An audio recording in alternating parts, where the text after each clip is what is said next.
Namaste and good morning, my friends. It's morning on July 15th, 2022. I took a little bit of time from my vlog. I needed a little bit of rest time. Grateful that I was able to go to the beach. I went to the Delaware shore and just took some time to ride my bike and to kayak and read, and it was lovely. I kind of focused on just relaxing. I actually sat by a pool for a while and just enjoyed myself.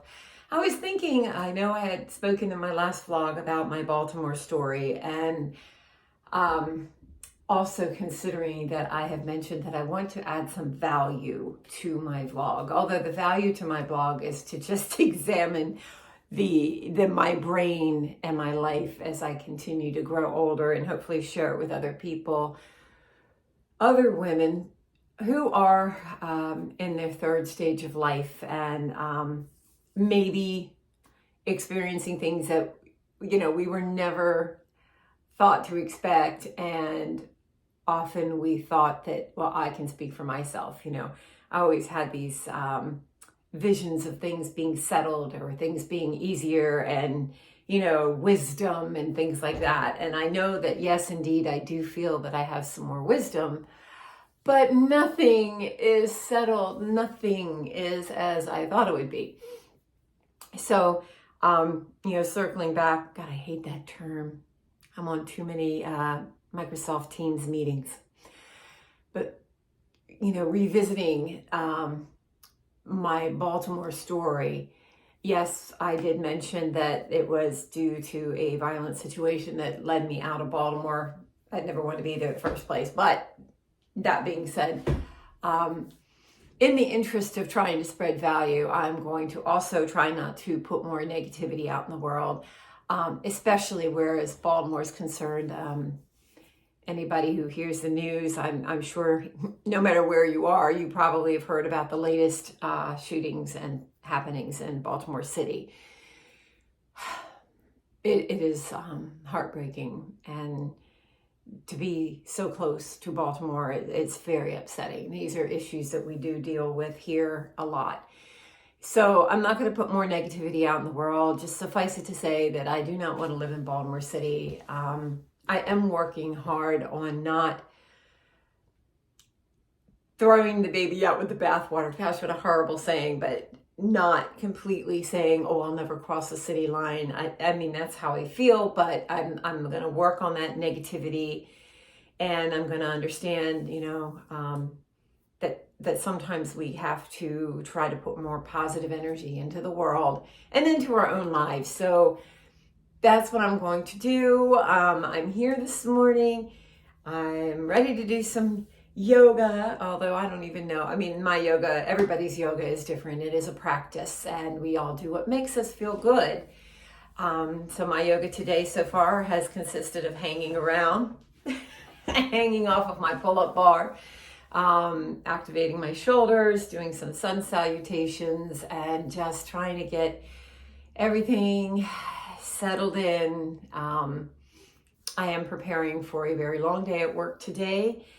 I think that one of the things that I'm trying to put out to others right now is that I do want to address the age discrimination that I think this is definitely for men and women, but I think particularly for women. There is some very serious age discrimination in the workplace. I have been trying for 3 years to get a better job. I'm grateful that I have the job that I do, but I have I did slow down during COVID, particularly the first 6 months, 8 months of COVID. I really slowed down in my job hunting. I think the world came to this place where, it was, I was a little fearful and didn't know what to expect. So I wasn't putting out job applications for maybe 6 months. But other than that, I have been regularly putting out job applications to try to find, I guess I want to say better job, what that means is a job with better hours, essentially, is what it comes down to. At this stage in life, my time is way more valuable than money. Money is important. We need money, of course, but I think that, part of the investing in my future is investing in relationships, investing in my health, investing in my well-being. As I get older, I know that's the one wisdom I guess we all do. It really hits home as we get older. As kids, we're always said, your health is so much important than wealth. And it's so true. It is so, so true. I mean, I want to have enough wealth to support myself in a way that I can be healthy and I can work on my mental health and my physical health. But part of doing that, part of investing in your future is investing in your health. I am very physically active. I think it's necessary to maintain a level of physical activity.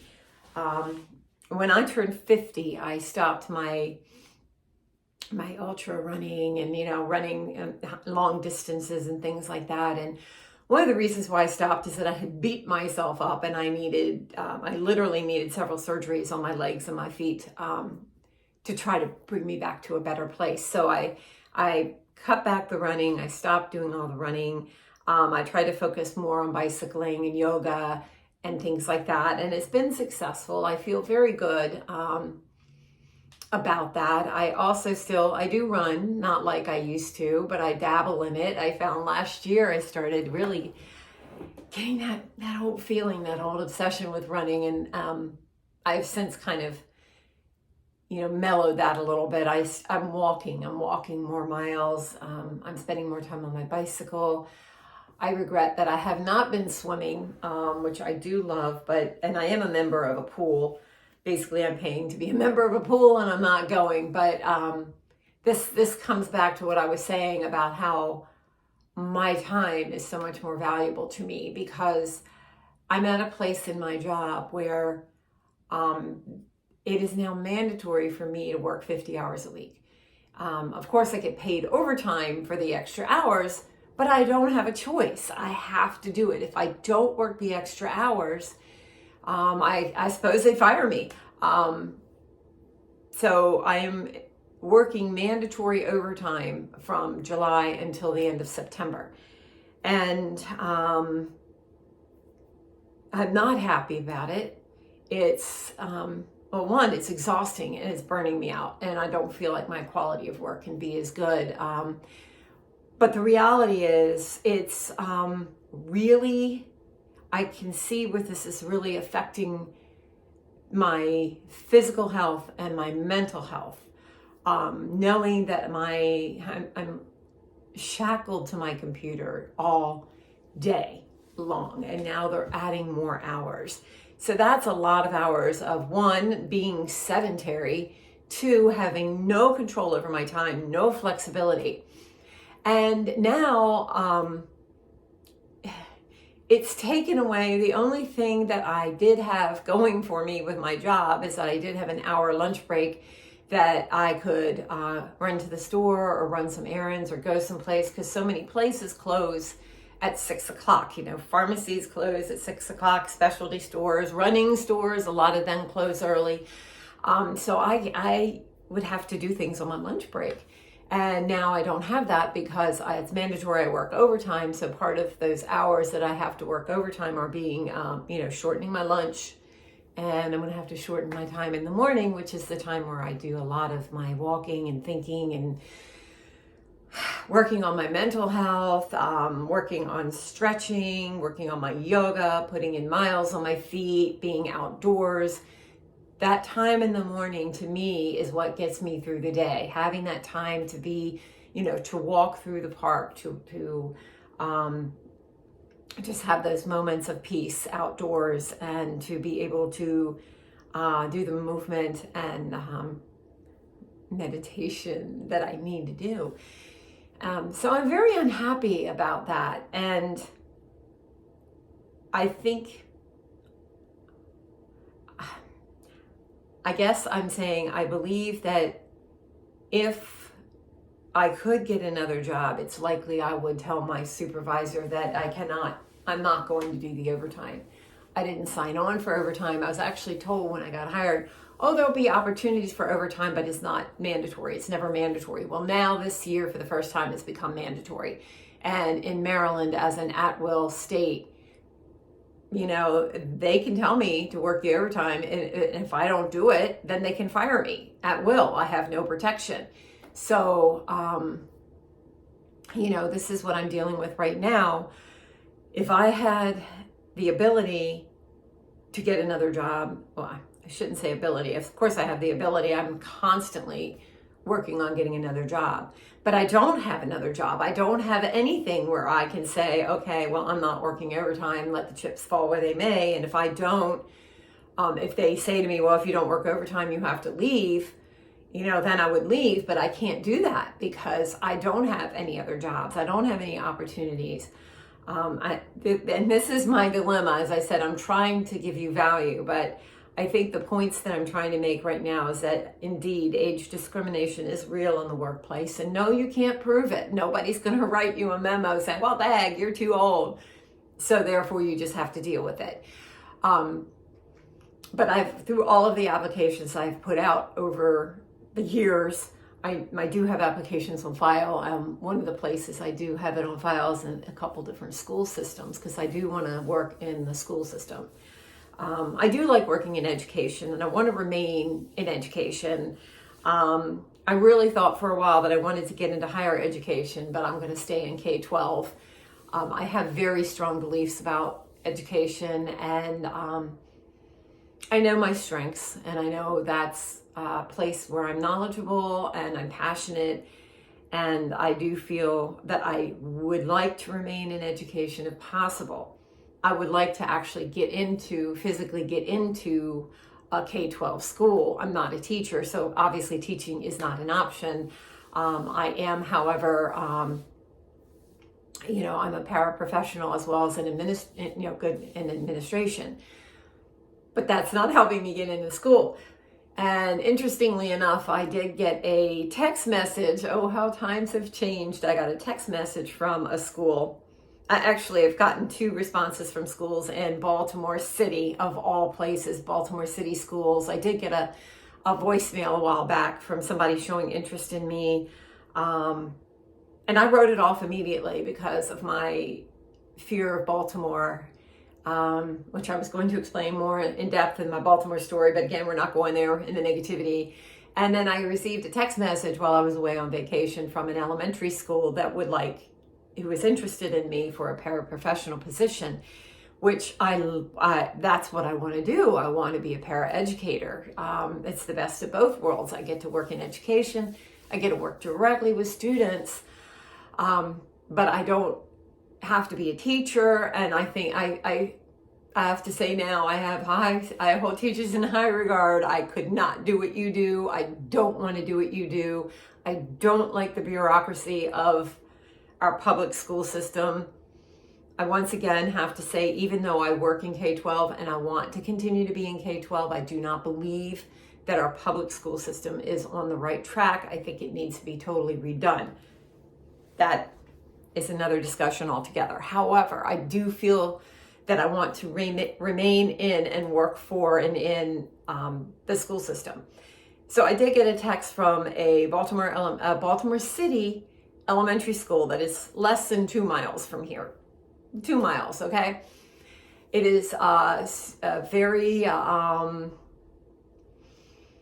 underprivileged population in the school. It's a low-income school. It's a Baltimore City school. They're suffering, they're struggling. I know they desperately need people to work with students. So I responded to that text, and I think we're going to set up an interview. Now, an interview doesn't mean a job. And I'm not crazy about the idea of having to cross the city line because of my fears and my phobias from my trauma. But I think that this may be an opportunity for me to take that leap of getting out of where I am and into the school system. And It is concerning to me because I know that this is such an underserved population in this school. I know that it's going to be emotionally challenging for me to work with students because my husband says you can't take every stray dog home. Well, how do you do that when it's children? You know, you want to help every child. So this is something is on my mind today. Is this a position that I could seriously consider? Is this a position where I would do well, where I could help? And is this a position that I could mentally do well in, having to cross the city line every day? So these are all thoughts that are running through my mind. And when I say cross the city line, I do have to say, this does go back to the violence in the city. It is not an affront to anyone in particular in the city, but the violence is so rampant that it's scary. And I fear for my health. I don't want to be shot. I don't want to be shot. Okay, I don't want to be shot. I do want to be able to go in and help people, but I don't want to be shot. So after the last violent attack that we experienced that made us move and sell our house and scramble into a rental, there's a little trauma there. It's a little trauma there, but I'm working on it. So I think that kind of wraps up my Baltimore story. Don't want to spread negativity. I do want to spread positivity and remind you of the importance of taking care of your body, because you're going to be living in it until the day you're not, and you want this body to be functional. And that also goes for taking care of your mental and emotional health, because the effects of your mental health is everything. It affects you in everything that you do. So take that time to work on that, and I will follow that up on my next vlog, because once again, I'm rambling.